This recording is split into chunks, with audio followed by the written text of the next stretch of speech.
দক্ষিণের ধন করে যাও বলে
তোমাদের দোহাইকে কিসের জন্য এনেছি তোমরা কি জানো?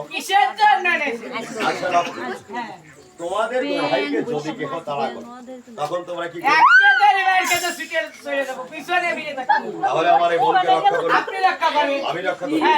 আমি যদি রক্ষা করব, মায়ের চরণ থেকে গায়ে মনে মিনতি জানিয়ে তোমাদের দোহাইকে আমি যদি রক্ষা করব, তাহলে তোমাদেরকে আনলাম কেন?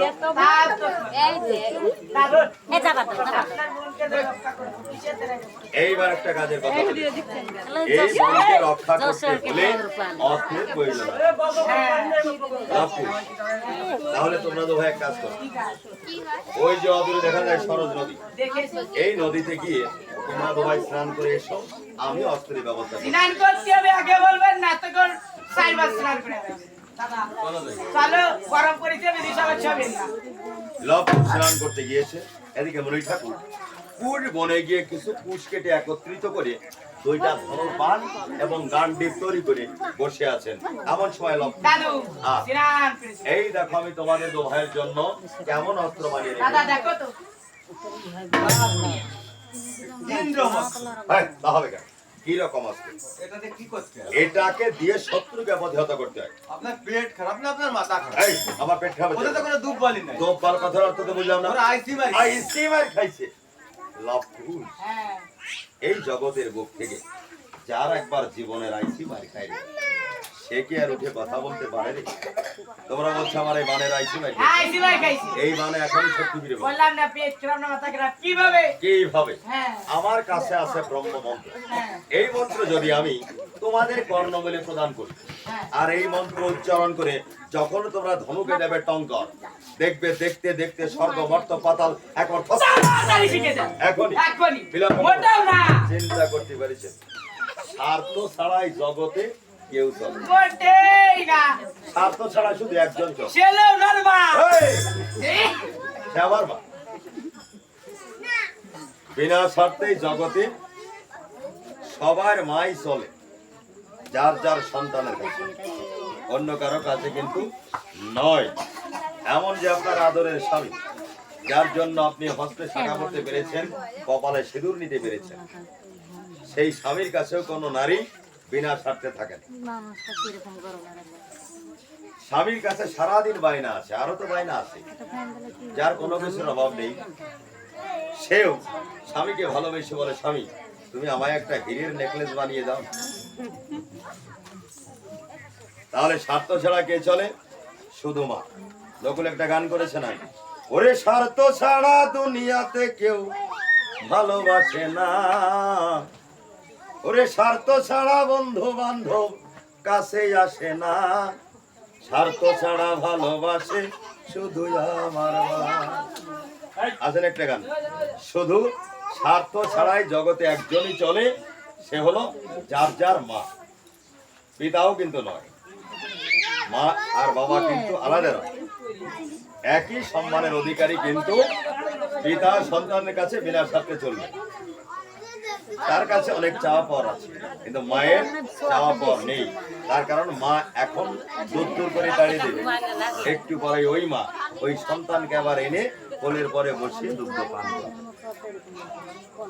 তাহলে যে লক্ষ্য এই মন্ত্র এখনই তোমাদের কর্ণ বলে দেবো, হ্যাঁ এখনই শিখে যাও। তবে সঠিক ভাষায় বলবো, সঠিক ভাষায় বলবো রেডি করে কিন্তু হবে, ঠিক বলবোই না ঠিক ঠিক করে বলবো। ঠিক ঠিক করে বলবো বলো তো কৌশলব হরে মনারে ভালো তো কুশলা বলে মুড়ামুড়ি করে রে উড়াবড়ি করে। আরে ভুলটা তো আমারই হয়ে গেছে, তার কারণ আমি ওখানে একটা মাত্রা দিতে ভুলে গেছি। লক্ষ্য ভাই আর কি 72 বা 73 34 আমার একটু ভুল হতে পারে, সাবধান তোমাদের জন্য ভুল হয় না। আমাদের জীবনে একেবারে কম না না কয় বেড়াতে বাবা খায় গো। মা কয় 12 13, বাবা কয় আরো কম। হ্যাঁ বাহ, সুন্দর কথা। তাহলে এবার সঠিক করে বল, হ্যাঁ, সঠিক করে বলবো। হরে মনারে আরে মারামারি করে রে হরে মারামারি করে রে, ভারী ছোট আরে করতেই চলে না তাহলে কি মারামারি মারামারি করে? তারপরে তাই বলে না রে মারামারি করে রে হরে মারামারি করে রে, ভালো করে শুনে তারপর বল। কানে একটু শুনতে পারি বলেন হরে মনারে হ্যাঁ হরে হ্যাঁ হরে আরে মোরারে মোরারে মুরারে মধু কৈটব হরে। মধুকাটার ভিতর ভরে দাদু কি? তো আরো জিনিস কইরা যাচ্ছি মারে কোটের ভিতর দিয়ে দিলাম নিয়ে যে সুন্দর কে দেখ চক্কর পাচ্ছি প্রতিদিন সকালবেলা উঠে এক চামচ খাওয়া নেই আর শরীরটা চাং হয়ে গেছে তাই হ্যাঁ হয় নাই কিন্তু, হয় নাই এইবার বলবে বলে হরে মোরারে হরে মোরারে মুরারে মধু কৈটব হরে। দাদু দুইবার বেটার ভিতর ভরে দাদু একবারে জায়গা মতো দিয়ে দিছি গায়ে পিঠে কুকুরে কেছে কেউ নাগল পাচ্ছে না ওখান থেকে পড়ার কোনো ওয়াই রে কেবল কোনো রাস্তা কোনো রাস্তাও না বুঝবানে পড়ে। পারে থেকে লক্ষ্য, হ্যাঁ তোমরা যেটা ভেবেছো আমি ওইটার কথা বলি না। তবে আমি বলেছি আমার অনাদি রাধি গোবিন্দের একটি নাম হলো মধুসূদন। ও আমি সেই মধুসূদনের কথা বলছি। হ্যাঁ আর তোমরা মৌচাকের মধু ভেবে হ্যাঁ একবার কৌটার মধ্যে রেখেছো, আর একবার নিজেদের পেটের মধ্যে রেখেছো, হয় না কিন্তু?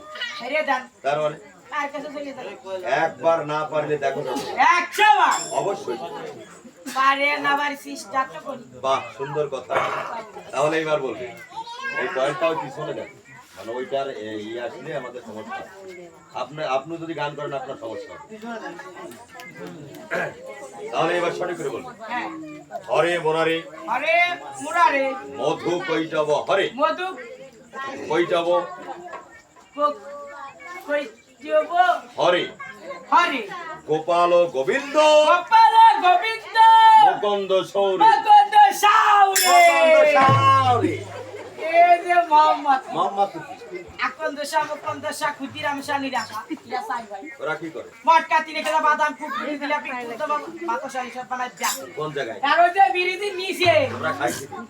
হ্যাঁ আজকে ভাইছে 3000 ওইজন কামত দিছি ওই যে কুয়া ওই তো তাদের কোনায় যাবে যেই কামত দিদি পুরস্কার উঠেছে কি যেতে সেইটে হ্যাঁ ওই মোহাম্মদপুরের আনন্দ সার ভাই মুকুন্দ সার কথা আমি বলি নাই। তবে আমি বলেছি আমার অনাদিরাদি গোবিন্দের আরেকটি নাম হলো মুকুন্দ সৌরে। আমার কথা শুনে কেতা বালিশ হ্যাঁ এই জ্বালাই ফেলবেন আজকে আজকে কিছু লাগছে একটা কেতা একটা বালিশ একটা কম্বল চার পাশে সাইকেল পেলে একটা ফ্যামিলি যথেষ্ট তাই লক্ষ্য আমি বুড়ো হয় আর কি আর বিরাট করবো। হয় হয় আমি বুড়ো মানুষ, না আপনার বিশাল করছি আমি বুড়ো মানুষ। জাদু কি আপনি আসছেন বুড়ো মানুষ আর আমরা তো ভাই বুড়ো মানুষ আপনার হলো মন্ত্র মুখস্থ ভাই টুকস্ত আর আমাদের দিবে তা না তা আমাদের নাই কষ্ট দিবে তা আপনার কষ্ট আছে আমার কষ্ট হচ্ছে। হ্যাঁ এই যে তোর পাশে একদম দেখছেন বালা গলায় দিয়া, এই যে বসে আছে, মানে দাঁত ওনার বয়স কত জানিস? 92। ওনার মতো যেদিন হবি সেই দিন বুঝতে পারবি। আগে তো নাই তারপরে দেখতে হয় এবার সঠিক করে বল। আগাড়ি করে বল হরে মুরারে আরে মুরারে মধু কৈটব হরে মধু কইছে হরে গোপাল গোবিন্দ গোপাল গোবিন্দ মুকুন্দ সৌরে মুকুন্দ সৌরে কোশিলাবেন মূলে দীক্ষা মন্ত্র দিল রে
লক্ষ্য যে মন্ত্র আমি তোমাদের কর্ম বলে দিয়েছি আমার কেরানি লাগু দিয়ে দাদা দেখো এটা পুরে যাবে না। জানো ইলেকশনে কি আর ছাপা তুমি আমার আরে মেয়ের দেখো, কোলে আমার বসে থাকো। থাকা দাদু গিটার বল করলে।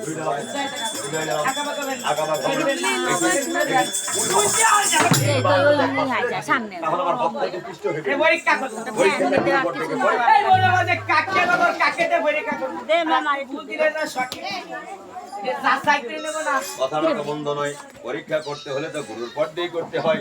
কি? হাঁটতে একটু ভয় দেখে নাও। ভয় দেখা হ্যাঁ, দামে দিলেও বললাম এখন আমার দুটো ভিতর ধরফর ধরফর করছে। আমাদেরও ধরবে। বলে? হ্যাঁ, কারণ এটা আপনাকে বলে। এই জন্য মানুষের কথায় বলে গুরু শিষ্য হলো এক আত্মা। গুরুর যদি কোনো জায়গায় ব্যথা লাগে তাহলে শিষ্যের অন্তরেও ব্যথা লাগে। শিষ্য যদি কোনো জায়গায় আঘাত পায় তাহলে গুরু অন্তরেও আঘাত পায়। এমনি কেজি যাই হোক মা জননীরা, আসলে এখানে একটু গল্প হবেই, তার কারণ আমরা যার যার সাথে করে সাইড ব্যাগ নিয়ে আসি।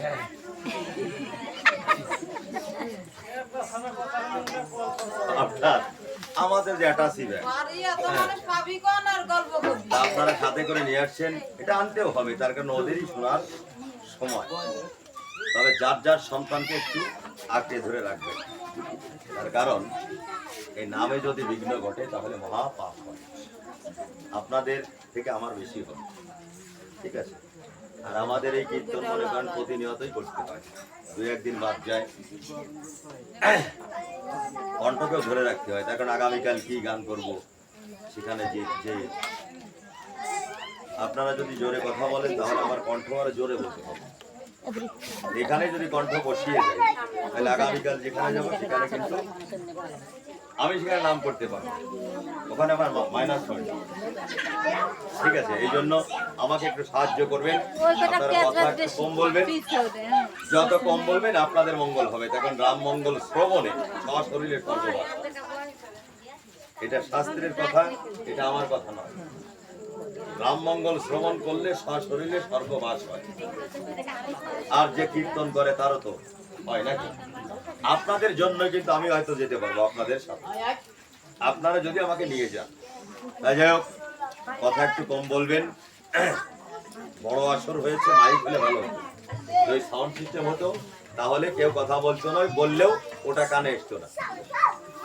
যাই যাই গোলাপ কুশ, আমি তোমাদের দু ভাইকে দেখা আমাদের দীক্ষিত করেছি। সম্পর্কে আমি তোমাদের কি হয়েছি? আবার কি জানেন?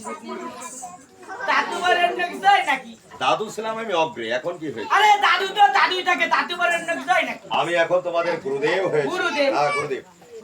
বাহ, সুন্দর। কি? গুরুদেব মানে কি? হ্যাঁ, অন্ধকারের পথ থেকে যে আলোর সন্ধান আনতে পারে সে হলো গুরুদেব। আর ওই টিকা নিলে কেন না নিলে? দীক্ষা নিলে কি হয়? হ্যাঁ, দীক্ষা নেওয়ার অগ্রে এই দেহ থাকে অপবিত্র, দীক্ষা নেওয়ার সঙ্গে এই দেহ হয়ে যায় পবিত্র। আর না নিলে কি? আর না নিলে কি হয়? হ্যাঁ, অদীক্ষিত ব্যক্তির গর্ভে যদি কোনো সন্তান হয়, সেই সন্তান কখনো কৃষ্ণ ভক্ত হতেই পারে না। ওই জন্যে কি? আমাদের বাড়ি এসেছিল বুসাই, আর পাশের বাড়ির টাকি এসে বুসালি আর নিতালি তার কাছে এসে জল, কারণ জল চলে সে জল এনে। জল এনে দেওয়ার পরে বুসাই কি শুনতেছি, তুমি কি দীক্ষা শিক্ষা দেছো? তাই না, কয় তাহলে তোমার এত জল আমি খাবো না। তাহলে বুঝতে হ্যাঁ, পেরেছি, বুঝেছি। অদীক্ষিত ব্যক্তির হস্তে জল এই পার্থিব জগতের কোন গুরুদেবরা পান করেন না। এবং শাস্ত্রে আছে ভগবান শ্রীকৃষ্ণ কখনো অদীক্ষিত ব্যক্তির হস্তে জল পান করেন না। তাহলে মায়েরা, বাবারা, আমরা কি শিক্ষা পেলাম? যারা আমরা এখনো অদীক্ষিত আছি, অতি সত্বর দীক্ষা আমাদের দীক্ষিত হতে হবে। আগামীকাল নিতে হবে তার কোনো মানে নেই। আপনি যত সংক্ষেপে নেবেন আপনার জন্য ততই মঙ্গল হবে। তাহলে লবকুশ, আমি তোমাদের কি হয়েছি? গুরুদেব হয়েছে। গুরুদেব। হ্যাঁ। আমি যদি তোমাদের গুরুদেব হয়ে থাকি তাহলে জামাই গুরু দক্ষিণা দিতে হয়। এ কেলে বড় বড় কথা, বিয়ানের চারাত্রি কানে দেই ফিস মাসে মাসে চান্দা দিই। এই কথা লাগে কি? যাও যাও যাও, একই ব্যবসা। আপনার মন্ত্র দিয়ে নেন। লবকুশ, হ্যাঁ। এই জগতের বুকে তোমরা দু ভাই যদি গুরুদেবের গুরু দক্ষিণা পরিশোধ না করো তাহলে পার্থিব জগতের কোন মানব গুরুদেবের গুরু দক্ষিণা পরিশোধ করবে। তোর কান্নাই দাও দিন একটা ব্যবসা গুলি দিয়েছে, বিজনেস। এইটা কি কুশাকে সাইড দিয়েছে?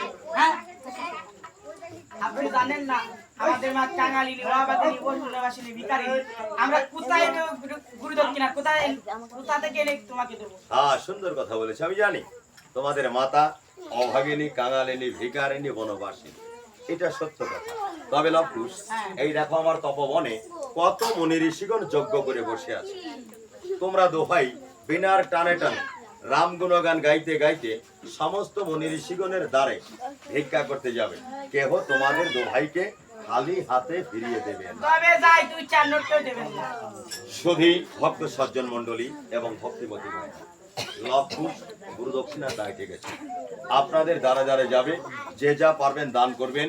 এই দান বিফলে যাবে না, এই দান একদিন পরকালের পরম ধন হবে। তাই লবকুশ কেমন ভাবে আপনাদের দ্বারা দ্বারে যাচ্ছে। ও বিনা